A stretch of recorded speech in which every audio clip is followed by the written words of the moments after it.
ಒಳ್ಳೆ ರೀತಿಯಲ್ಲಿ ಕಾಪಾಡಿಕೊಳ್ಳಬಹುದು.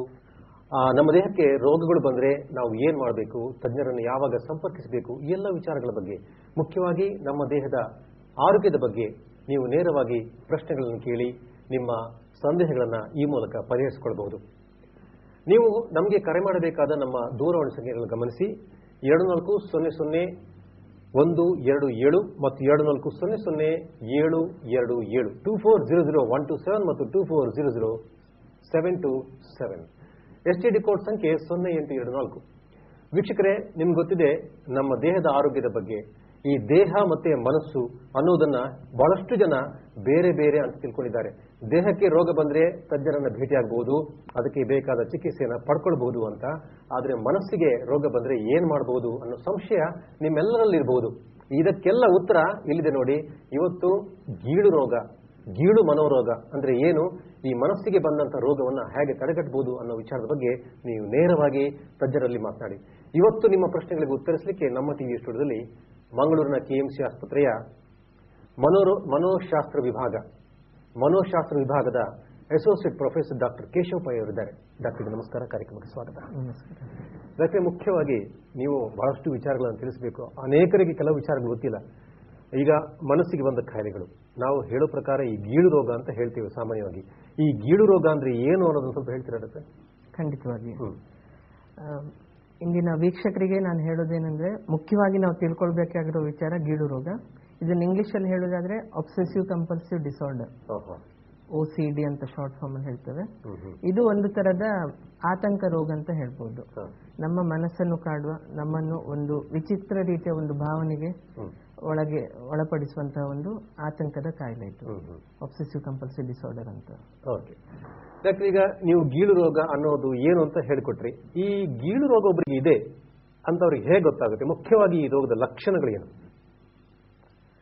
ಈ ರೋಗದ ಲಕ್ಷಣ ಅಂತ ಹೇಳ್ಬೇಕಾದ್ರೆ, ಇದು ಮನಸ್ಸನ್ನು ಕಾಡುವ ಒಂದು ರೋಗ. ಹಾಗಾಗಿ ಹೊರಗಿನವರಿಗೆ ಇದು ಈ ತರ ರೋಗ ಉಂಟು, ಈ ವ್ಯಕ್ತಿಗೆ ಈ ತರ ಆಗ್ತಾ ಉಂಟು ಅಂತ ಯಾವುದೇ ರೀತಿಯ ಒಂದು ಅರಿವು ಇರೋದಿಲ್ಲ ಹೊರಗಿನವರಿಗೆ. ಅಂದ್ರೆ ಇದು ನಮ್ಮ ಯೋಚನೆಯನ್ನೇ ನಮ್ಗೆ ಕಾಡುವಂತ ಒಂದು ರೋಗ. ವಿಚಿತ್ರವಾಗಿ ನಿಮ್ಗೆ ಕೇಳಿಸ್ಬೋದು, ನಮ್ಮ ಯೋಚನೆಯನ್ನೇ ನಮ್ಮನ್ನು ಕಾಡೋದು.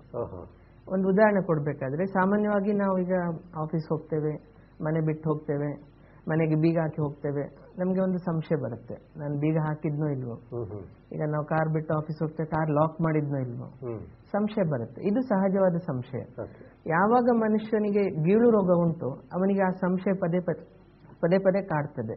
ಅಂದ್ರೆ ಅದೇ ಸಂಶಯ ಪುನಃ ಬರುತ್ತೆ. ಒಮ್ಮೆ ನೋಡ್ತಾನೆ, ಇನ್ನೊಮ್ಮೆ ನೋಡ್ತಾನೆ, ಮತ್ತೊಮ್ಮೆ ನೋಡ್ತಾನೆ. ಈ ತರ ಒಂದು 5-6 ಸಲ ಈ ತರ ಯೋಚನೆಗಳು ಬಂದು ಅವನನ್ನು ಕಾಡ್ತಾ ಇರ್ತದೆ. ಹಾಗಾಗಿ ನಮ್ಗೆ ಅವನನ್ನು ನೋಡುವಾಗ ಗೊತ್ತಾಗ್ಲಿಕ್ಕಿಲ್ಲ, ಬಟ್ ಅವನ ವರ್ತನೆಯಲ್ಲಿ ಗೊತ್ತಾಗುತ್ತೆ. ಒಬ್ಬ ವ್ಯಕ್ತಿ ಯಾವುದನ್ನು ಪದೇ ಅನಾವಶ್ಯವಾಗಿ ಮಾಡ್ತಾನೋ ಅದು ಅವನಿಗೆ ಗೀಳು ರೋಗ ಉಂಟಂತ ಹೇಳ್ಬೋದು. ಅಂದ್ರೆ ಅವನಿಗೆ ಗೊತ್ತಾಗುತ್ತೆ ತನ್ನಲ್ಲಿ ಏನು ತೊಂದರೆ ಇದೆ, ಅವನಿಗೆ ಖಂಡಿತವಾಗಿ ಗೊತ್ತಾಗಿರುತ್ತೆ. ಅಂದ್ರೆ ತಾನು ಮಾಡಬಾರದು, ಇದು ಸರಿಯಲ್ಲ ಅನ್ನೋದು ಅವನಿಗೆ ಮನಸ್ಸಿಗಿರುತ್ತೆ, ಬಟ್ ಅದರ ಮೇಲೆ ಕಂಟ್ರೋಲ್ ಇರೋದಿಲ್ಲ. ನಮ್ಮ ವಿಚಾರ ಲಹರಿಯ ಮೇಲೆ ನಮ್ಗೆ ಹತೋಟಿಯನ್ನು ಕಳ್ಕೊಳ್ತೇವೆ. ಅಂದ್ರೆ ನೀವು ಹೇಳೋ ಪ್ರಕಾರ ಒಬ್ಬ ವ್ಯಕ್ತಿ ಮಾಡಿದ್ದನ್ನೇ ಮಾಡುವುದು, ಹೇಳಿದ್ದನ್ನೇ ಹೇಳುವುದು, ಆತರ ಒಂಥರ ಮಡಿ ಮಡಿ ಮಡಿ ಎಂದು ಅಡಿಗಡಿಗೆ ರಘುವಿರಿ ಅಂತ ಹೇಳಿ ಹೇಳಿದ್ರೆ ಆತರ ಆಗುತ್ತೆ. ಓಕೆ ಡಾಕ್ಟರ್, ಈಗ ಈ ಕಾಯಿಲೆಗಳಲ್ಲಿ ಬೇರೆ ಬೇರೆ ವಿಧಗಳಿವೆ. ಈ ಗೀಳು ರೋಗದಲ್ಲಿ ಎಷ್ಟು ವಿಧಗಳಿವೆ ಡಾಕ್ಟರ್? ಓಕೆ, ಮುಖ್ಯವಾದ ವಿಷಯ ಇವತ್ತಿನ ಚರ್ಚೆಗೆ ಸಂಬಂಧಪಟ್ಟಿಸಿದ್ದು.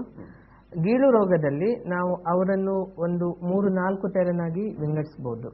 ಅಂದ್ರೆ ಸಾಮಾನ್ಯವಾಗಿ ಅವರ ತಲೆಯಲ್ಲಿ ಬರುವ ವಿಚಾರಗಳನ್ನು ಹೊಂದಿಕೊಂಡು ಅವರು ಸಂಶಯದಿಂದ ವರ್ತಿಸ್ತಾರ, ಅಥವಾ ಅವರು ಒಂದು ತರದ ಆತುರತೆಯಲ್ಲಿ ವರ್ತಿಸ್ತಾರ, ಅಥವಾ ಅವರಿಗೆ ಆತರ ಒಂದು ಮಾಡಬೇಕು ಅನ್ನೋ ಒಂದು ಮನಸ್ಸಲ್ಲಿ ಕಾಡುವ ಆಲೋಚನೆ ಇರ್ಬೋದು, ಚಿತ್ರ ಇರ್ಬೋದು, ಅಥವಾ ಅವರನ್ನು ಒಂದು ಪರೀಕ್ಷೆಗೆ ಒಳಪಡಿಸುವ ಅವರದ್ದೇ ಆದ ಒಂದು ಡಿಸಿಪ್ಲಿನ್, ಓವರ್ ಡೂಯಿಂಗ್, ಈ ತರ ಇರುತ್ತೆ. ಅಂದ್ರೆ ಈಗ ಓವರ್ ಡೂಯಿಂಗ್ ಇದ್ದವರಿಗೆ, ಓವರ್ ಡೂಯಿಂಗ್ ಅಂದ್ರೆ ತಾನೊಂದು ಮಾಡುವ ಕೆಲಸವನ್ನು ನೀಟಾಗಿ ಮಾಡಬೇಕು ಅಂತ.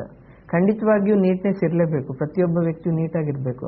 ಬಟ್ ಈ ಒಬ್ಸೆಸಿವ್ ಕಂಪಲ್ಸಿವ್ ಡಿಸಾರ್ಡರ್ ಇದ್ದ ವ್ಯಕ್ತಿಗೆ ಏನಾಗುತ್ತಂದ್ರೆ, ಟೇಬಲ್ ಮೇಲೆ ಏನಾದ್ರು ಇದ್ರೆ ಅದು ಕ್ರಮವಾಗಿರ್ಬೇಕು, ಅಲ್ಲಿ ಸ್ವಲ್ಪ ಧೂಳು ಇರಬಾರ್ದು.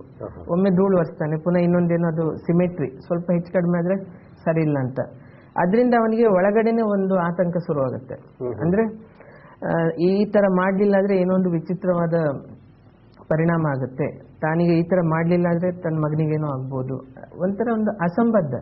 ಇಲ್ಲಿ ಮಾಡೋದಕ್ಕೂ ಅದು ಇನ್ನೊಂದು ಅವನು ಕಾಡುವ ಕಾಯಿಲೆಗೂ ಸಂಬಂಧ ಇರೋಲ್ಲ. ಒಂಥರ ಮ್ಯಾಜಿಕಲ್ ಥಿಂಕಿಂಗ್ ಹೇಳ್ಬೋದು.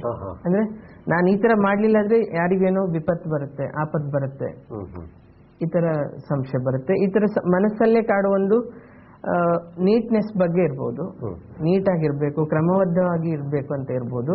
ಕೆಲವೊಮ್ಮೆ ಅದನ್ನು ಕೊಳಕು, ಹೊಲಸು ಇವುಗಳ ಬಗ್ಗೆ ಅತಿಯಾದ ಒಂದು ಕ್ಲೀನ್ಲಿನೆಸ್, ಅವರನ್ನು ನಾವು ಕಾಳಜಿ ಜಾಸ್ತಿ, ಹೌದು ಕ್ಲೀನರ್ಸ್ ಅಂತ ಹೇಳ್ತೇವೆ. ಈಗ ಗೃಹಿಣಿಗೆ ಒಂದು ಉದಾಹರಣೆ ಕೊಡೋದಂದ್ರೆ, ಗೃಹಿಣಿ ಮನೆಯಲ್ಲಿ ಅಡುಗೆ ಪಾತ್ರೆ ತೊಳಿತಾಳೆ, ಕ್ಲೀನ್ ಮಾಡ್ತಾಳೆ.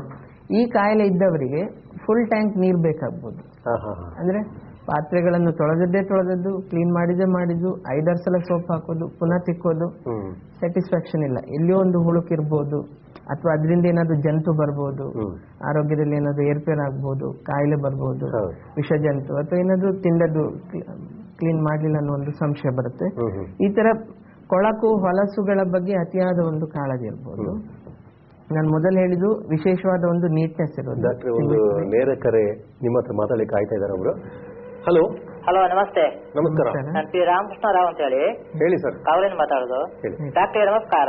ನಮಸ್ಕಾರ. ಈ ಗೀಳು ರೋಗವನ್ನು ಯಾವ ರೀತಿ ನಾವು ಪರಿಹಾರ ಮಾಡಬಹುದು, ಮತ್ತೆ ಇದು ವಂಶ ಪಾರಂಪರ್ಯವಾಗಿ ಅಂದ್ರೆ ಒಂದು ಕುಟುಂಬದಲ್ಲಿ ಎಲ್ರಿಗೂ ಬರೋ ಸಾಧ್ಯತೆ ಉಂಟಾ ಅಂತ? ಖಂಡಿತವಾಗಿಯೂ ಅದ್ರ ಬಗ್ಗೆ ನಾವು ಹೇಳಲಿಕ್ಕಿದ್ದೇವೆ ಇವತ್ತು. ವಂಶ ಪಾರಂಪರ್ಯವಾಗಿ ಬರುವ ಕಾಯಿಲೆ ಅಂತ ಹೇಳಲಿಕ್ಕೆ ಆಗೋದಿಲ್ಲ. ಖಂಡಿತವಾಗಿ ಇದು ನಿಮ್ಮ ಫ್ಯಾಮಿಲಿಯಲ್ಲಿ ಒಬ್ಬರಿಗಿದ್ರೆ ಇನ್ನೊಬ್ಬರಿಗೆ ಬರ್ಬೋದು, ಬಾರದೇನೆ ಇರ್ಬೋದು. ಹಾಗೆ ಅನುವಂಶೀಯವಾಗಿ ಬರುವ ಚಾನ್ಸಸ್ ಒಂದು 10-15% ಅಂತ ಹೇಳ್ಬೋದು.